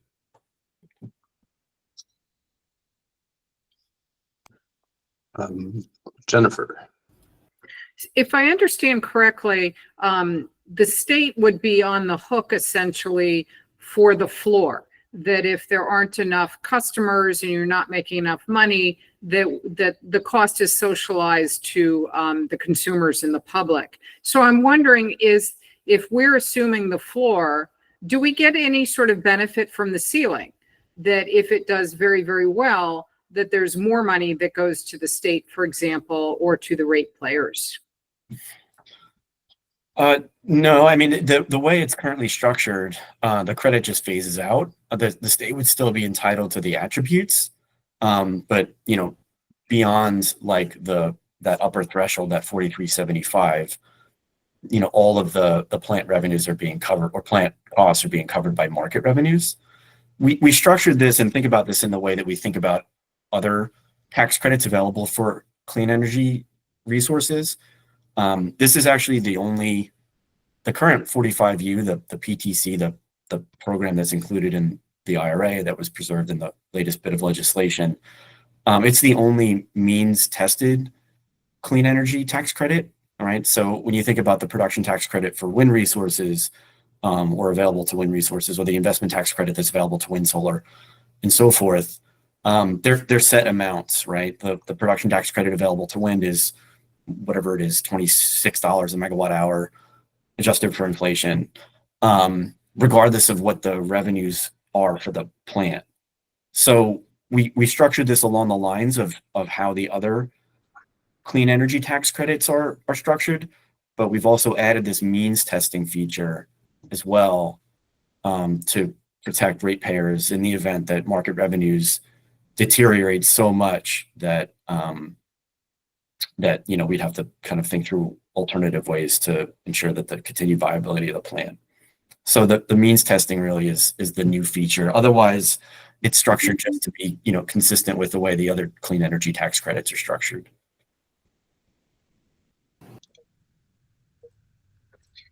We're running a little long on the agenda, so thank you for the presentation. I promise to be able to post it on the website. I can send a note once it's up there with the new presentations loaded so that everyone can access those resources. We're going to turn now to a briefing from Rachel Lamb, MBE's Senior Climate Advisor, on impacts from recent federal action. Thanks, Mark. Let me get these slides up here. We can get going. All right. Well, thanks for the opportunity to talk a little bit more about, I know, a challenging topic for all of us, which is considering both the short and long-term impacts of federal rollbacks and the specific changes that we're experiencing or expecting to experience from the passage of the big, beautiful bill. What we'd like to do today briefly is highlight three different things. So not only do we want to talk a bit more about the pre-existing federal rollbacks we've experienced over the last 6 or so months, talk about the compounding impact of the big, beautiful bill, but also talk a little bit more about how we're seeing the demands of a strategic response here from Maryland, including really focusing on the need to maintain flexibility in state resources and to really drive forward on more creativity and more innovation in a time of just unprecedented change. All right, so first of all, it's not a surprise to this group. We've talked about it through multiple presentations, including an analysis by the University of Maryland Center for Global Sustainability. But the state is experiencing widespread impacts from federal changes. So, for example, of course, the topic of focus for a lot of our discussions here is the impacts in the clean energy and climate sphere. We know that there's been significant federal shifts in regulation, moving from weakened clean car standards to methane rule delays NEPA reform, reversals, power plant standards being suspended, and more. All of those regulatory changes, of course, mean that the state must continue to respond and provide feedback. In some cases where we have our own state authority, of course, we're trying to respond appropriately. In other cases, entire programs being gutted within partner agencies like the EPA or DOE does have a real impact on our ability to work with the federal government to navigate a lot of these changes that do impact Marylanders. At the same time, we've seen widespread budgetary impacts. So just thinking, for example, on the climate and clean energy space, the low-income home energy assistance program, or LIHEAP, which is managed by the Maryland Department of Human Services, has seen an incredible amount of threat and rollback, with at least $94 million proposed to be eliminated. But it doesn't just stop there. And many other parts of our budget, including concerns around Medicare and entitlements, with nearly $500 million of SNAP budgets being slashed, and the cancellation of a lot of other really important emergency response programs like FEMA and the BRIC program being eliminated, has just caused a lot of strain. So yes, it's really important to focus here on what's happening alone in the clean energy and climate space, but those impacts are really being felt across the state.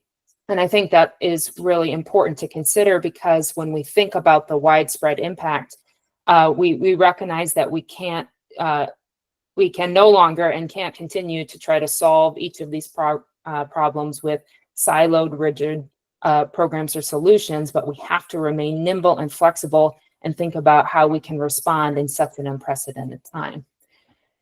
In addition, of course, to all of this is some of the new changes that we experienced with the Big Beautiful Bill. So as many of you have already alluded to, one of the most significant changes was the elimination of many of the tax credits that were proffered by the Inflation Reduction Act. So of course, on the individual tax credit side of things, we have the consumer-facing credits for electric vehicles and related charging equipment now sunsetting or expiring by September and of this year and June of next year, respectively. We've also seen residential clean energy and efficiency credits also now set to expire by the end of this year. On the business side of things, we have also seen impacts, especially to our clean energy firms. So in addition to the commercial EVs tax credit also being removed, we've seen wind manufacturing credits set to expire after 2027, and a lot of questions around the clean electricity production credits. That particular line of credits is interesting because they're completely eliminated as of 2028, but there are some interesting provisions trying to maximize full credit if construction can begin here in 2026. And if construction begins in 2027, there's an offer for a reduced credit. Some have discussed that kind of staging as offering some potential for safe harbor, or thinking about what a good faith effort looks like to start a project to lock in those credits. But obviously, the clear cliff that is being suggested here in these credits is going to have a significant impact on these key industries. And so thinking about how to encourage and support projects that have the chance of getting in the ground and up and running sooner rather than later to take advantage of these credits is critical. In light of all of the different changes happening across the Big Beautiful Bill, there's several groups that have done some external analysis trying to better quantify the impact specifically to energy prices. There's two different groups that have been looking in that specifically that I've highlighted here. One is the Energy Innovation Group, which has estimated by, you can see in the graph here on the left, that in Maryland, there's some expectation that Marylanders could see a 7 to 9% increase in energy costs by 2030. And another similar analysis by the Rhodium Group sees that if you're looking at what that translates to in terms of utility bill impacts, that we expect to see at least $810 million more of higher utility bills by 2030. That's about $330 of additional cost per home. And then by 2035, that increase scales to $1.5 billion, or roughly $590 per home. Part of this analysis is trying to understand the longer term impacts here of changes in electricity prices. For example, some see the elimination of those tax credits for wind and solar projects, leading to higher priced gas generation. They also expect that natural gas prices may also go up, given, again, a stronger increase for using gas to generate more electricity demand. So I think given that this is there's obviously a range here, but given that the trend on top of the challenges that Maryland households are already experiencing around affordability, this really demands a strategic, flexible response on behalf of the state, and thinking about ways that we can help Marylanders really reduce their energy consumption and try to get away from such volatility in the market, including through electricity demand, by thinking about a lot of the existing programs that have a track record of working that we may need to think about how to deploy, again, more strategically into the future. We've mentioned, of course, that there are some existing state resources that have been leveraged in the past to try to support. We've talked briefly about the CEF, or the Strategic Energy Investment Fund. I think it's really important to emphasize how highly dynamic and market-driven this particular fund is. So the two largest sources of contribution to this revenue are RGGI, which Chris talked about quite extensively at the beginning, in terms of RGGI proceed revenues. Another major source, at least, and especially recently, are alternative compliance payment revenues, especially in the solar space, which of course are payments made by electricity suppliers when they fail to meet their obligations on the renewable energy portfolio standards. Now, we know with the RGGI program review, one of the primary goals in the short term was to help us stabilize some of those proceeds by stabilizing pricing in the marketplace, giving a new trajectory that all states were operating under, and to try to help stabilize. But long term, we understand that those proceeds will ultimately begin to decline because emissions will also fall. Yes, supply and demand are going to influence some of those market prices. As you see some scarcity in the supply of those credits, you may expect that the price of each of those credits may go up. And so there's going to be a lot of dynamism in the short term. But long term, RGGI revenue is not a reliable source for solving long-term climate challenges.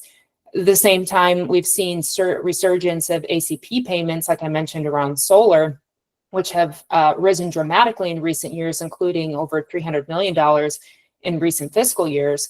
That does provide some short-term opportunities to deploy those revenues strategically, but that is leading to long-term uncertainty. And again, we want to avoid as much as possible introducing additional funding cliffs like we may be experiencing with the federal government and the loss of tax credits. We also want to be in a position to strategically and flexibly manage the CEF so that we can smooth over impacts as much as possible, knowing that we don't expect or maybe even desire long-term to have that level of ACP payments flowing into the CEF.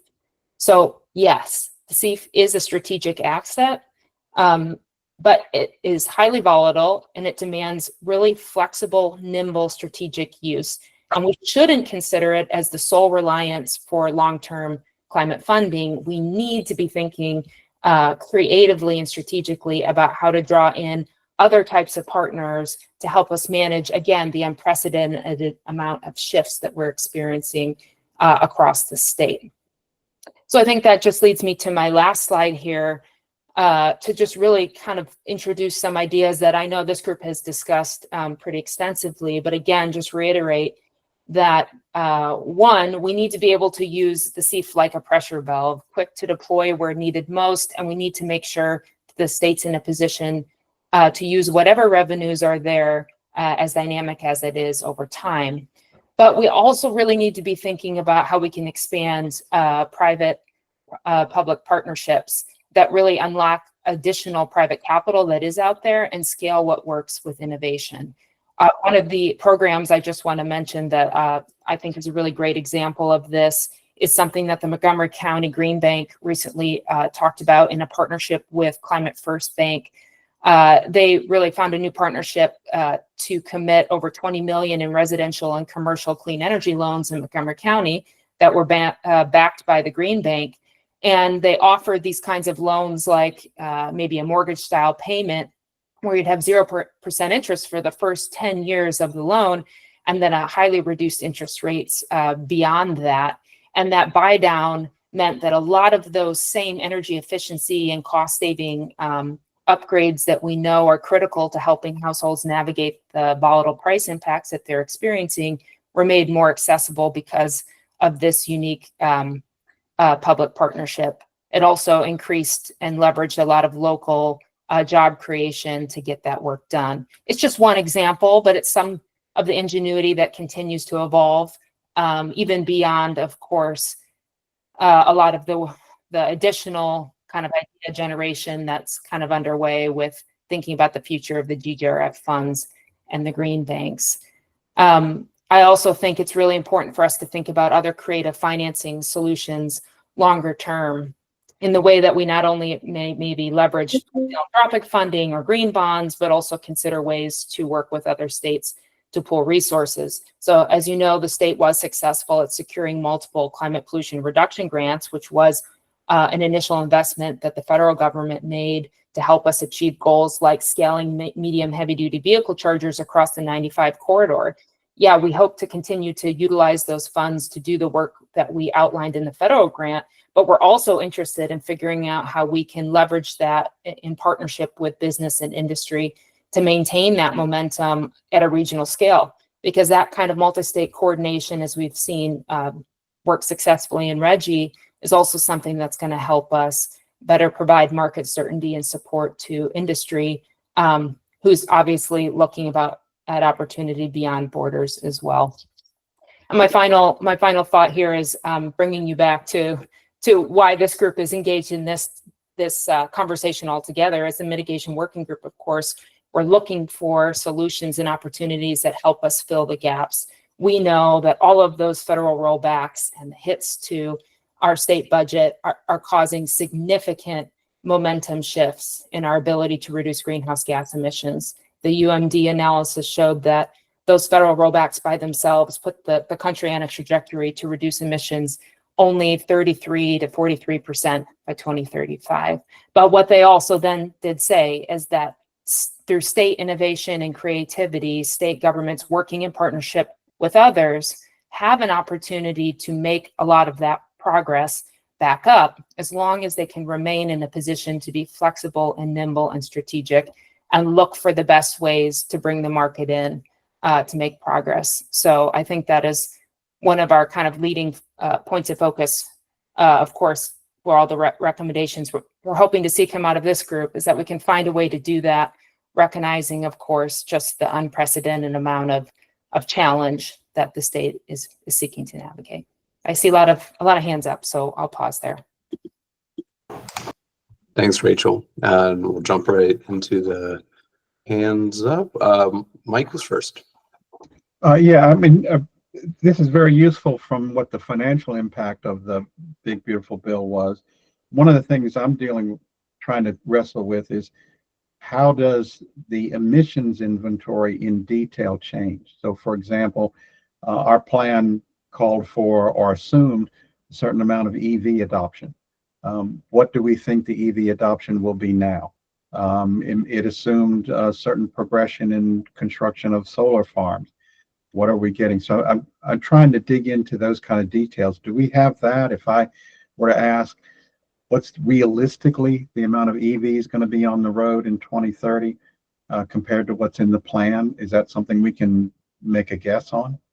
Yeah, so one of our responses from a technical point of view is actually we re-engaged the University of Maryland Center for Global Sustainability to ask some more refined questions and to challenge assumptions about what Maryland's pathway, here you see on the slide, right? This is the national assumed impact. So some of our questions about what this looks like for Maryland, we're revisiting with that team and are working with them to do some revised modeling.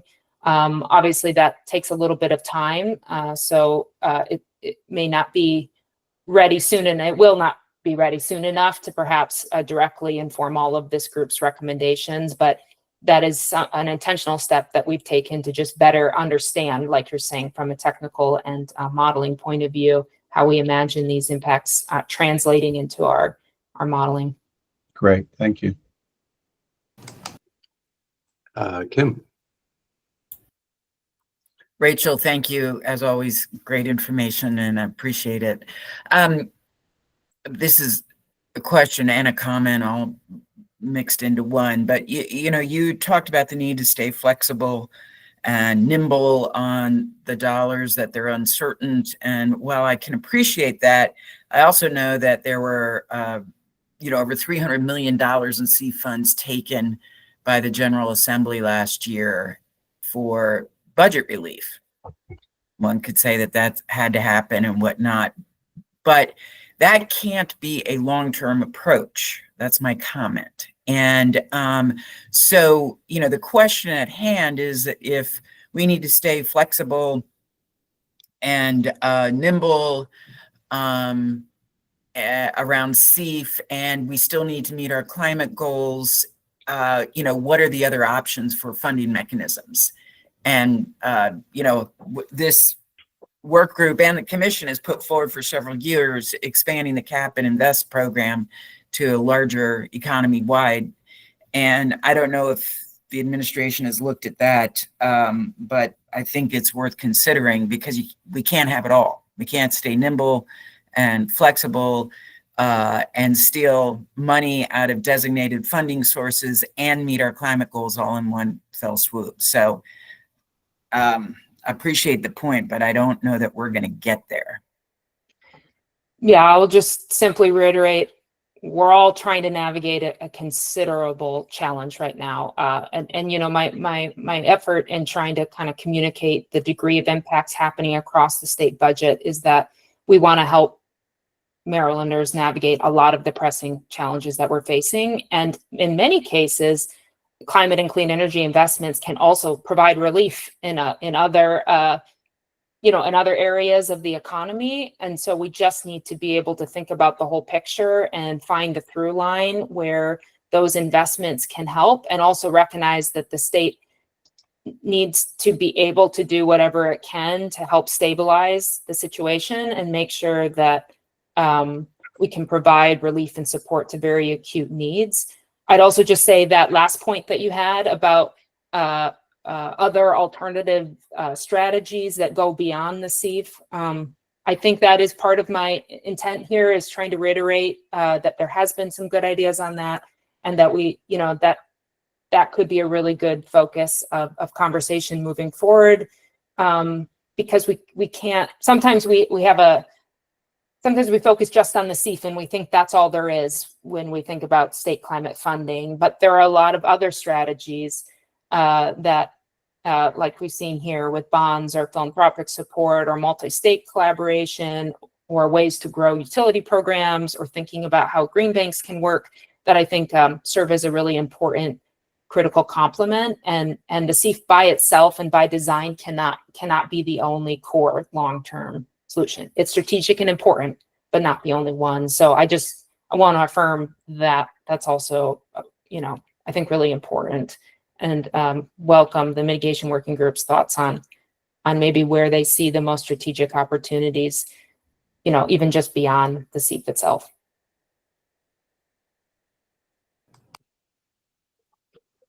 Well, thank you, Rachel. Looking at the time, we have actually only 5 minutes left until on the agenda we were meant to switch to public comments. The idea heading into this meeting was that we would spend a little bit more than 5 minutes looking at the draft recommendations, which I emailed out to all the members on Friday. There are a couple of updates to this list. Let me pull it up on the screen. Following the last meeting, we had asked for two of the climate commissioners that submitted individual recommendations to get together to see if they could streamline their recommendations into one. They looked at that and really realized that they were dealing with two distinct recommendations. So a little update to the list that I sent out on Friday, and I can send this out again in a different format, and I'll describe that in a second. But just as a heads up, there'll be an update to Jennifer Mizrahi's recommendation on the use of CEF, and then on David Smedick's recommendation regarding some building decarbonization strategies. So do look for that.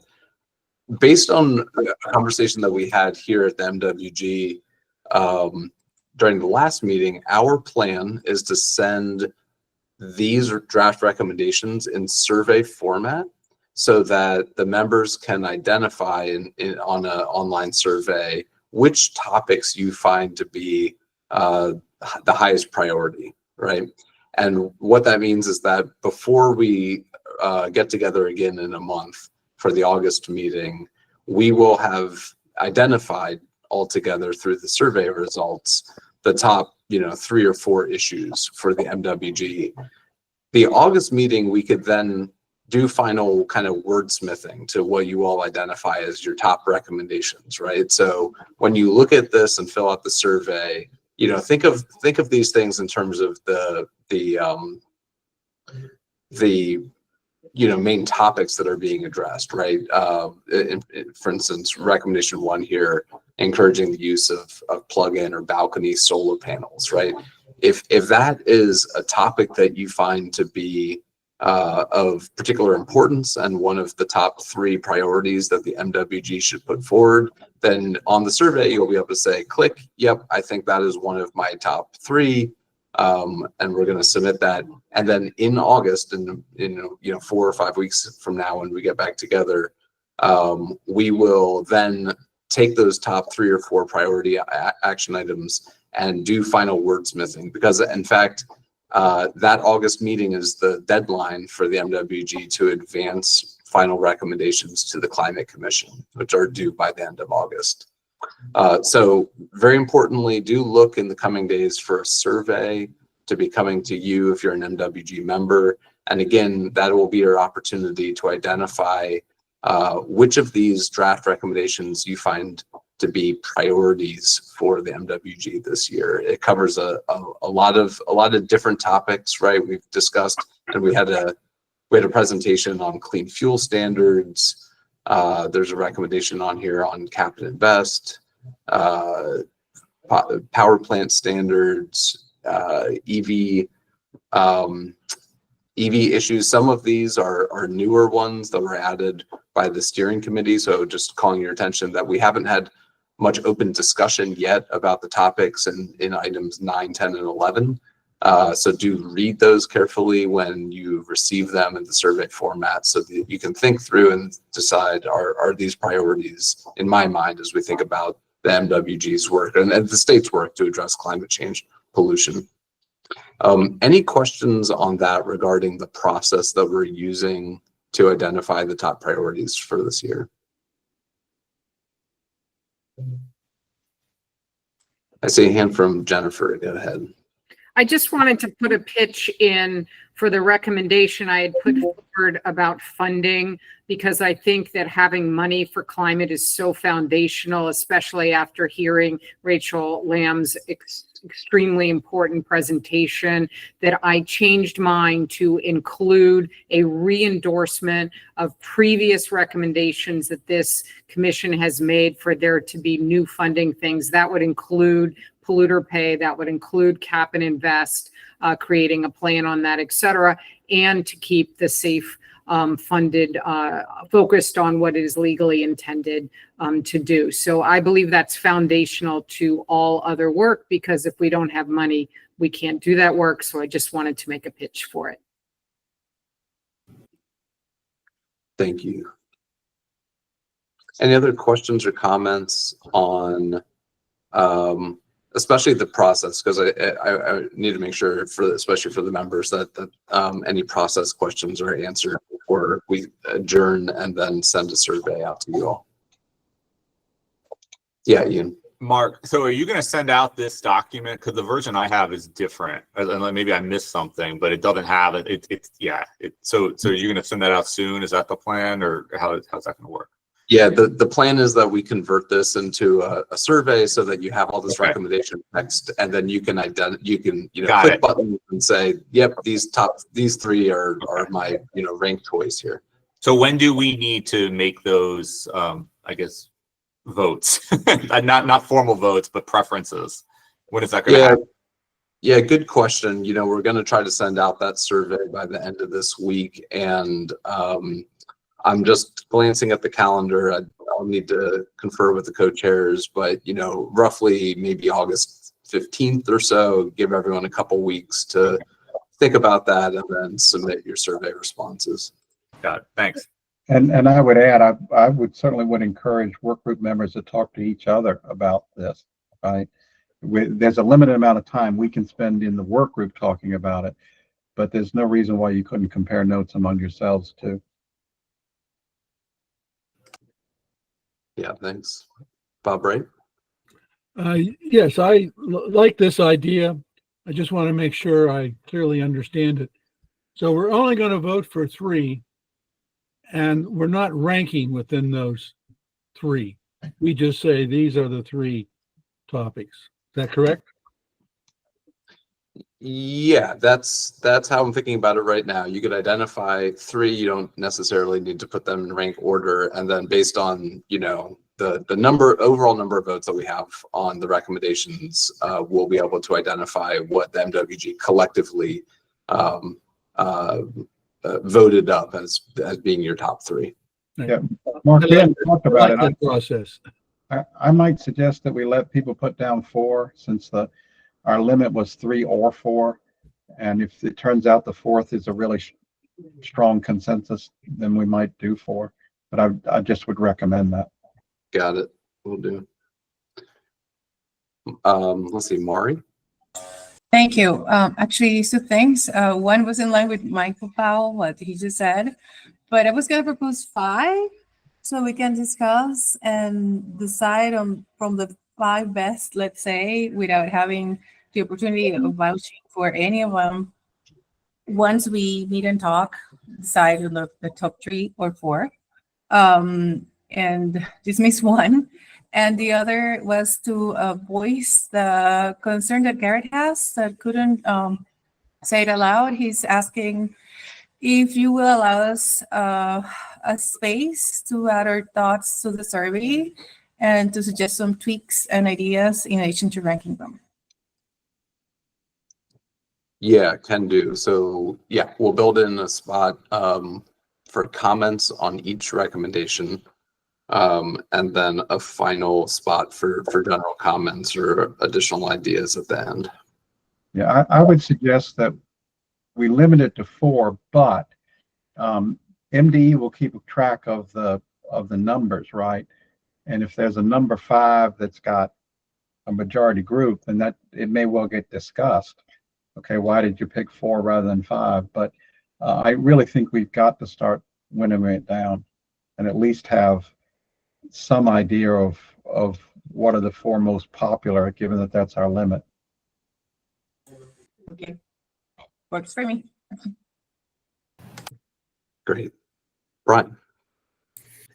Hey, the zero emission credit proposal is already included in the list here because it came through the commission.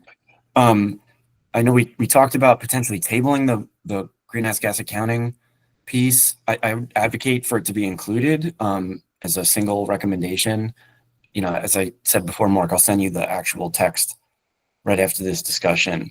But because it is a joint kind of proposal, I advocate for that to be included in the survey that we send out here.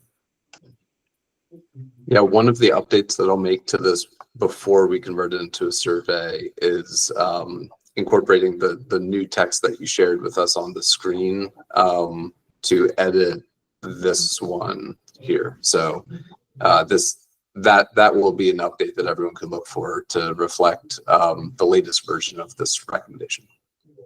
And including those two components into one. Thanks, Mark. Yep. I think I would add, Mark, I think you and Kim would agree. Somebody may support a recommendation and yet say, but they would like it amended this way, right? I mean, what you're doing is supporting recommendations as something for us to further work on. Yeah. And Garrett's asking, is the intent that we only identify priorities that specifically require legislative change in 2026? Garrett, not necessarily, right? The Climate Commission is called on to advise the governor and i.e. all of the executive agencies and the legislature. So not just legislative action, but executive action and in terms of is it meant to be for priorities for 2026. Typically the Climate Commission has looked to advance recommendations for urgent action. So that would be kind of par for the course. Yeah. We're at noon. Let me ask the co-chairs, do you want to extend by a few minutes to take public comments? Yeah, I would. I unfortunately have a commitment I have to go to at noon. So I apologize for not being able to hear the comments, but okay. Well, we will carry on. Thank you very much for joining us, Kim, and anyone else who has to depart. Apologies that we're tight on the back end here, but are there any members of the public who would like to make a comment?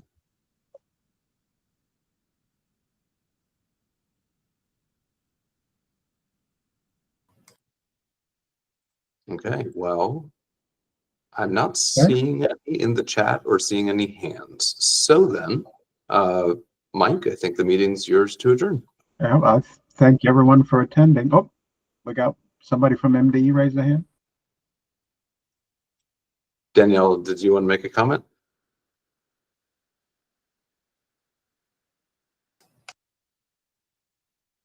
Maybe that was just a wrong button move. And then I'm going to call for the meeting. Oh shoot, can folks not hear me? Oh, we can hear you now. Oh, apologies. I was double muted, just to be safe, to not interrupt the meeting. I guess an open question for folks who are actually coming up with recommendations here. And I'll say this, I haven't been able to see any of the draft recommendations yet, so I might, apologies if this is redundant, but are folks considering looking at, we talked about nuclear a lot on this call, at the prospect of other clean firm technologies coming to Maryland, like enhanced geothermal? That's a relatively new, I guess new on the scene, but potentially commercially viable on a shorter time scale than some of the advanced small modular reactors. And I think there's some potential, close to our border with West Virginia up in the mountains, but I don't know if that's a recommendation anyone's looked at. Okay. Why don't we treat that as a public comment, and then certainly that input can be given as we discuss the recommendations. If nothing further, since we've run over, I think, Ian, are you waving goodbye or are you asking to be heard? He's waving goodbye. I'm going to let everybody go. Thank you all for attending. Take care. Thank you. Thank you. Bye.